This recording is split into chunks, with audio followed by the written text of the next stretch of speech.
नमस्कार मंडळी. काल अनिकेत बऱ्याच दिवसांनी माझ्या घरी आला होता. नर्वस दिसत होता. काय झाले मी विचारले. काका सदैव तत्वज्ञान सांगत असतात आणि बाबा त्यांना दुजोरा देतात. कसले तत्वज्ञान मी विचारले. नामस्मरण करावे, संयमाने वागावे, कर्तव्य पार पाडावे. मी नाही का माझी कामे करत? थोडा टीव्ही पाहिला किंवा थोडा वेळ मोबाईल पाहिला तर काय होते? काहीच नाही मी म्हणाले. तुझी कामे तो करतोस, पण दिवसातून एखादे तरी स्तोत्र म्हणतोस का? नाही, अनिकेत म्हणाला. वेळच नाही मिळत. मग टीव्ही मोबाईल कसा पाहतोस मी विचारले. थोडा विरंगुळा लागतो. नक्कीच मी सांगितले. पण ज्याच्या कृपेने आपण जन्म घेतला, आज चांगले जीवन जगत आहोत, त्याची आठवण नको का? मग त्याच्यासाठी काय करतोस? काहीच नाही, अनिकेत म्हणाला. हे ठीक नाही ना?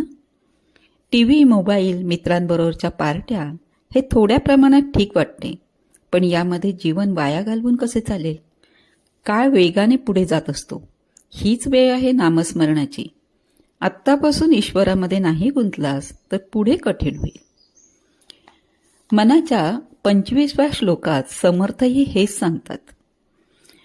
मना वीट मानू नको बोलण्याचा, पुढे मागुता राम जोडेल कैचा.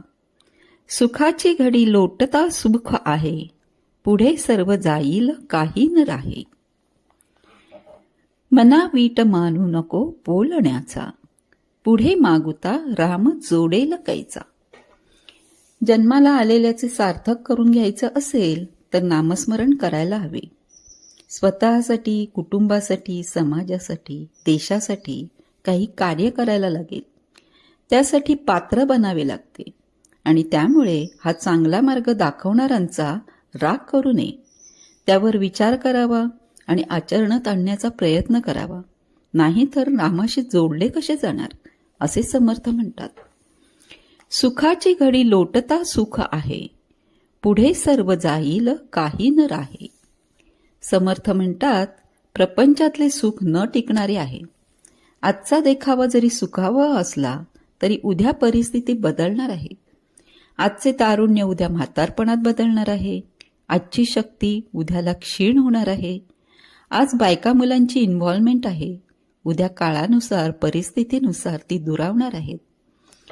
पैसा, प्रतिष्ठा असेल तरी माणूस त्यात सुखी राहत नाही. माणसाला अजून काहीतरी नवीन लागत असते. ते नाही मिळाले तर दुःख वाटू लागते. म्हणून वेळीच परमार्थाकडे वळावे माणसाने.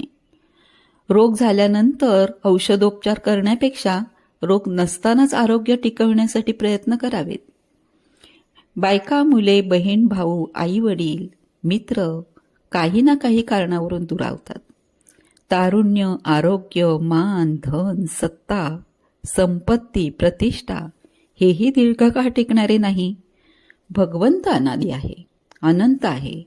या जन्मात जीर्ण देह झाला तरी आत्म्यामध्ये तो कायम राहतो आणि पुढील जन्म चांगला मिळतो.